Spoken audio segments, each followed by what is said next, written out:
Hello વિદ્યાર્થી મિત્રો, ધોરણ 12ના ફિઝિક્સના વિડીયો લેક્ચરમાં આપ સૌનું હાર્દિક સ્વાગત છે. તો લાસ્ટ વિડીયોની અંદર આપણે ચેપ્ટર નંબર 13 જે ન્યુક્લિયસ છે એના વિશે આપણે અભ્યાસ કરતા હતા, જેની અંદર આપણે ન્યુક્લિયર બળો બરાબર એના સંદર્ભમાં આપણે વાત કરી હતી કે જે ન્યુક્લિયર બળો છે એ ન્યુક્લિયોન વચ્ચે લાગતો બળ છે. બરાબર, પ્લસમાં એ લઘુ અંતરીય બળ છે, એટલા માટે જે એનું જે ડિસ્ટન્સ હશે એ બેઝિકલી આ રીતે હોય કે ભાઈ 0.8 ફેમ્ટોમીટરથી જો વધુ હોય તો આકર્ષણ બળ હશે અને 0.8 ફેમ્ટોમીટરથી ઓછું હોય તો અપાકર્ષણ બળ હશે. બરાબર, અને આના સંદર્ભમાં આપણે એ જોયું કે જે પરમાણુ છે એની અંદરનો જે ન્યુક્લિયસ છે, તો ન્યુક્લિયસમાં જેમ અંદરની તરફ આપણે જોઈએ તો એમ જે ઘનતા અથવા તો ગીચતા છે એ વધુ હશે, પણ જેમ જેમ બહારની તરફ આવીએ એમ ગીચતા કેવી થતી જશે? ઓછી. શું કામ? કારણ કે જે અંદરના તરફના જે ન્યુક્લિયોન વચ્ચે જે બળ હશે એ કેવું હશે? તો કે ભાઈ આકર્ષણ પ્રકારનું હશે, પણ જે બહારના ન્યુક્લિયોન વચ્ચે અને અંદરના ન્યુક્લિયોન વચ્ચે જે બળ હશે એ કેવું હશે? અપાકર્ષણ. એટલે જે બહારની તરફ જે હશે એની ગીચતા છે એ કેવી હોય? ઓછી હશે, અને અંદરની જે ગીચતા હશે એની ગીચતા કેવી હશે? વધુ હશે. બરાબર, તો આના બેઝ ઉપરથી આજે જે આપણે છે એ ન્યુક્લિયર ત્રિજ્યા બરાબર છે એના વિશે અભ્યાસ કરવાનો છે.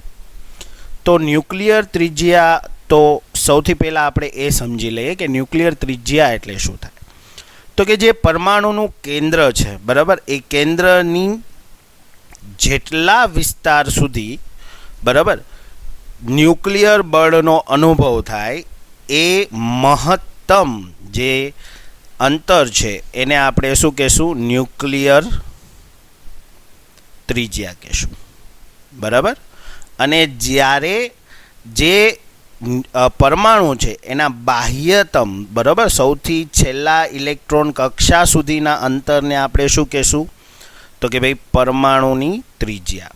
ઓકે, એટલે ગમે ત્યારે તમને પૂછવામાં આવે કે ભાઈ પરમાણુની ત્રિજ્યા અને ન્યુક્લિયર ત્રિજ્યા જે છે બરાબર એના વચ્ચે શું ડિફરન્સ છે, તો બેઝિક ડિફરન્સ ખાલી આટલો છે કે જેટલા વિસ્તાર સુધી તમને ન્યુક્લિયર બળ બરાબર છે કે ન્યુક્લિયર બળનો અનુભવ થાય તો એટલા વિસ્તાર સુધીના અંતરને બરાબર છે એને શું કહેશું? ન્યુક્લિયર ત્રિજ્યા કહેશું. જ્યારે પરમાણુ ત્રિજ્યા એટલે શું થાય?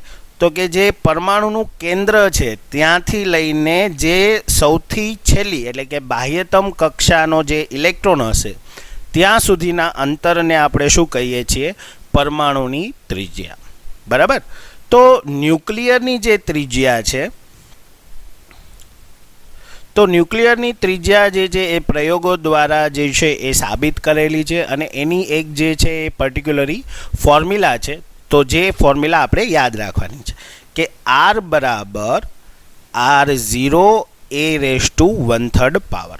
હવે આ એ જે છે એ તો તમને ખબર જ છે કે ભાઈ શું થશે? તો કે ભાઈ પરમાણુ ભાર થશે. બરાબર, અને R0 જે છે એ અચળાંકનું મૂલ્ય છે જે પરિસ્થિતિ ઉપર આધાર રાખે, જેનું મૂલ્ય 1.1 થી લઈને 1.2 ફેમ્ટોમીટર સુધી શું થાય? બદલાતું રહે. પણ ગણતરી કરવા માટે આપણે R0ની વેલ્યુ છે એ 1.1 ફેમ્ટોમીટર લેશું. બરાબર, તો તમે કોઈ પણ જે પરમાણુ લેશો બરાબર, તો એ પરમાણુ માટે અગર તમારે ન્યુક્લિયર ત્રિજ્યા શોધવી હશે તો આ ફોર્મ્યુલાની મદદથી તમે શું કરી શકશો? જે ન્યુક્લિયર ત્રિજ્યા છે એ શોધી શકશો. બરાબર, હવે તમે જ્યારે બધા પરમાણુ માટે ન્યુક્લિયર ત્રિજ્યા શોધો ત્યારે તમને એક આલેખ મળે જેના ઉપરથી આપણે એક તર્ક શોધી શકીએ. હવે માની લો કે આ આપણે ઘનતા જે છે, ઘનતા વર્સિસ અંતર બરાબર છે, આનો આપણે આલેખ જે છે એ વિચારીએ. એટલે જે તમારો પરમાણુ હશે બરાબર એનો જ્યારે આપણે કેન્દ્રની વાત કરતા હશી તો પરમાણુના કેન્દ્રથી જેમ જેમ દૂર જઈએ એમ તમે વિચારો કે જે ઘનતાનું મૂલ્ય હશે એ કેવું થતું જશે? તો કે ભાઈ સેન્ટરમાં તો એની ઘનતા છે એ 1 પોઈન્ટ સુધી કેવી રહેશે? સ્થાયી રહેશે. પણ પછી એની ઘનતા છે એ સડનલી શું થઈ જશે, ડિક્રીઝ થઈ જશે. તો એનો મતલબ આપણે એમ કહી શકીએ કે અમુક અંતર સુધી એની ઘનતા કેવી રહેશે, સ્થાયી રહેશે, પણ સડનલી પછી એની ઘનતા કેવી થઈ જશે, ઘટી જશે. બરાબર છે. તો જે તમારા મહત્તમ ઘનતા સુધીની જે અંતર છે એ અંતરને આપણે શું કહી શકીએ કે ભાઈ ન્યુક્લિયર ત્રિજ્યા. બરાબર. તો આ એની સેકન્ડ વન ફોર્મ્યુલા છે કે ભાઈ ન્યુક્લિયર ત્રિજ્યા જે છે એને આપણે શું કહી શકીએ તો કે જ્યાં સુધી તમારી ઘનતા છે મેક્સિમમ છે, બરાબર છે, ત્યાં સુધી જે તમારું અંતર હશે એ તમારા માટે શું થઈ જશે તો કે ભાઈ ન્યુક્લિયર ત્રિજ્યા તરીકે એને ઓળખવામાં આવશે. બરાબર. અને આના ઉપરથી એક JEE અને નીટનો જે કન્સેપ્ટ છે એ ખાસ આપણે સ્ટડી કરવાના છીએ. તો જો અગર આપણે વાત કરીએ કે ભાઈ જેમ તમારો પરમાણુ તત્વ બદલે, બરાબર છે, હિલિયમ છે, હાઇડ્રોજન છે, તો એના સંદર્ભમાં જે ઘનતા છે એ કેવી રહેશે. તો આપણને એમ થાય કે ભાઈ જેમ તમારું તત્વ બદલી જાય, બરાબર છે, તો એમાં ઘનતા પણ બદલતી હશે, પણ એવું થતું નથી. તો આપણે એ વસ્તુ સાબિત કરીએ. બરાબર. આ જે ટોપિક છે એ નીટ અને JEE રિલેટેડ છે, એટલે મોસ્ટ IMP છે.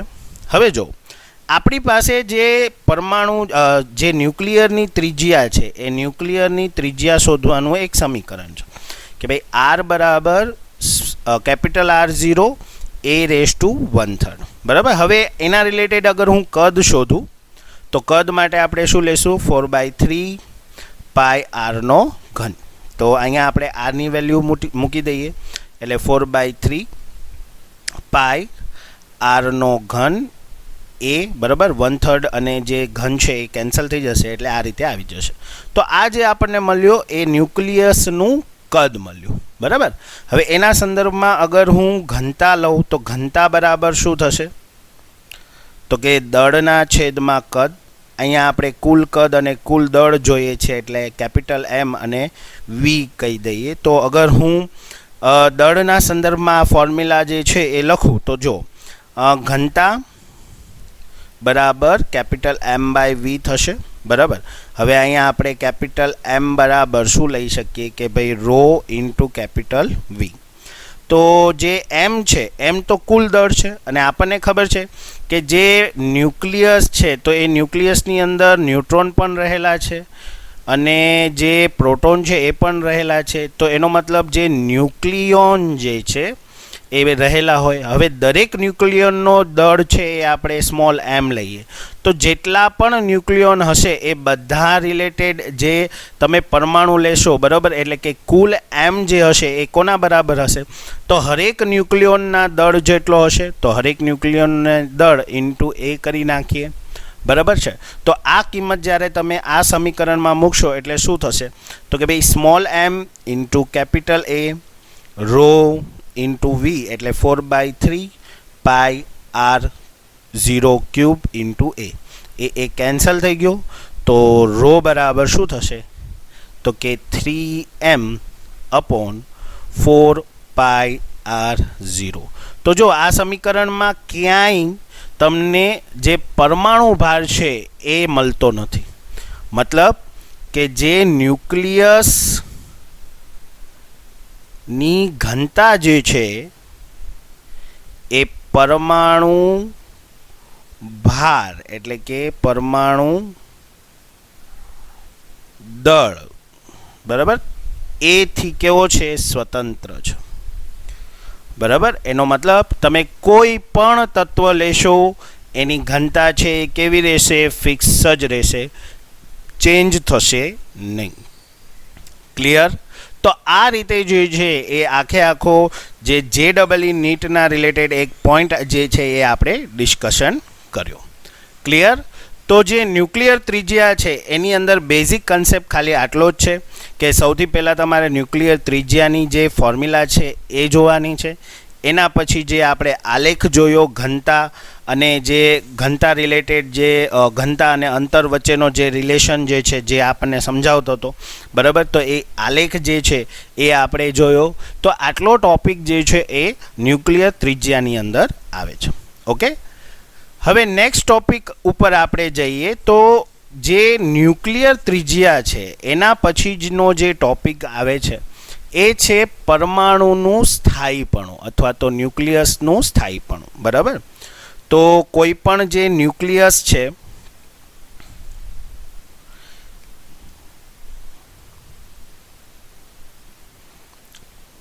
એ સ્થાયી ક્યારે કહેવાય?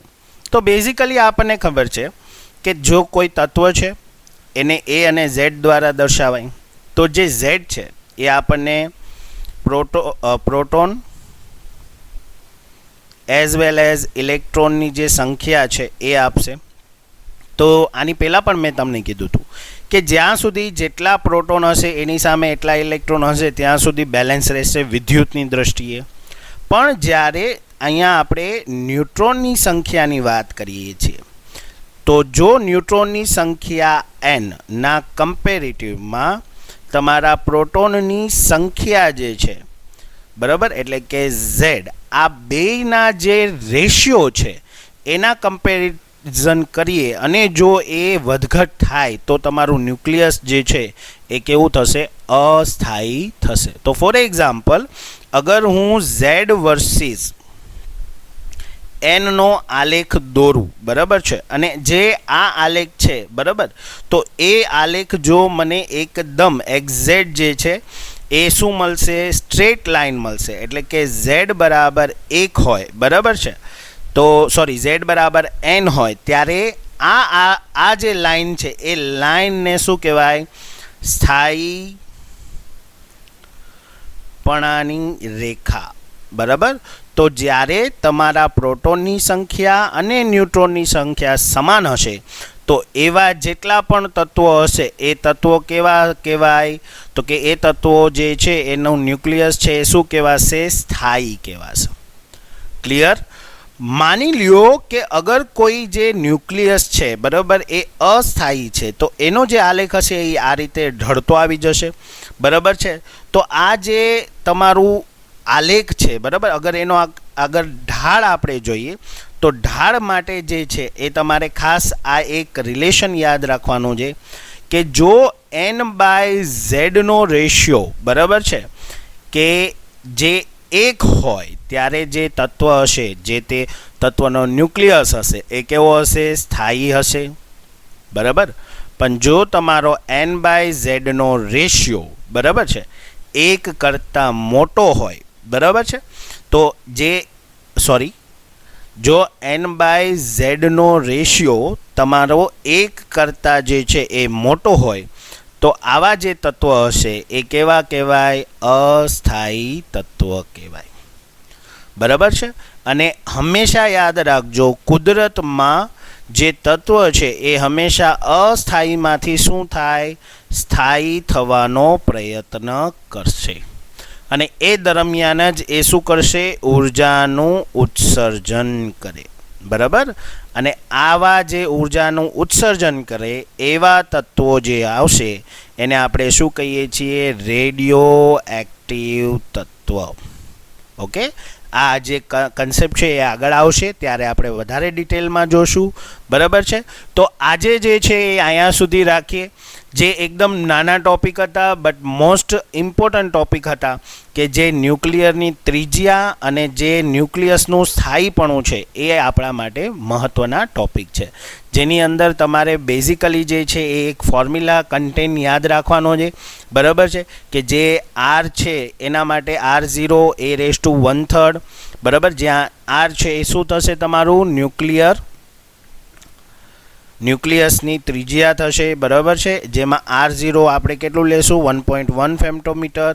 પ્લસમાં તમારે શું યાદ રાખવાનું છે કે ભાઈ ઘનતા જે છે એ પરમાણુ દળ ઉપર ડિપેન્ડેડ નથી. બરાબર. એટલે જેમ તમારો તત્વ બદલાય પરમાણુ ક્રમાંક અને પરમાણુ દળ બદલાય તો એના સંદર્ભમાં ઘનતામાં કોઈ ફેરફાર થશે નહીં. બરાબર. અને કેન્દ્ર જે હશે એમાં ઘનતા જે છે એ વધુ હશે અને કેન્દ્રથી દૂર જશો તો ઘનતા કેવી થઈ જશે? ઘટી જશે. બરાબર છે. તો આ કેન્દ્રથી નજીક અને આ કેન્દ્રથી દૂર. ઓકે. તો આના સંદર્ભમાં ઘનતા જે છે એનો આપણે અભ્યાસ કર્યો. સાથે સાથે તમારે આ ગ્રાફ ખાસ યાદ રાખવાનો છે. બરાબર છે કે જેમાં ઘનતા અને અંતરનો રિલેશન આપેલો છે. ઓકે. અને જે સ્થાયીપણું છે એનો સિદ્ધાંત યાદ રાખવાનો છે કે કોઈપણ જે ન્યુક્લિયસ છે, કોઈપણ તત્વનો ન્યુક્લિયસ એ સ્થાયી ક્યારે કહેવાય? તો કે જ્યારે તમારી ન્યુટ્રોનની સંખ્યા અને પ્રોટોનની સંખ્યા બંને કેવી હોય? સમાન હોય. તો જો તમારો n/z નો રેશિયો 1 કરતાં વધુ હશે તો એ કેવું કહેવાશે? અસ્થાયી કહેવાય. Okay, clear?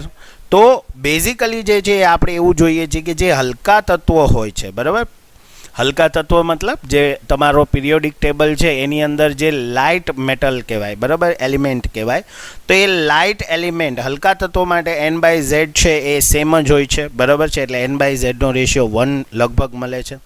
પણ જ્યારે તમે ભારે તત્વ તરફ જાઓ છો ત્યારે તમને જે n/z નો રેશિયો છે એ 1 કરતાં કેવો મળશે? મોટો મળશે. ઓકે, તો આ જે કન્સેપ્ટ છે એ JEE અને નીટમાં મોસ્ટ વધારે પૂછાય છે, બરાબર, એકદમ થિયોરેટિકલ કન્સેપ્ટ છે બટ મોસ્ટ IMP.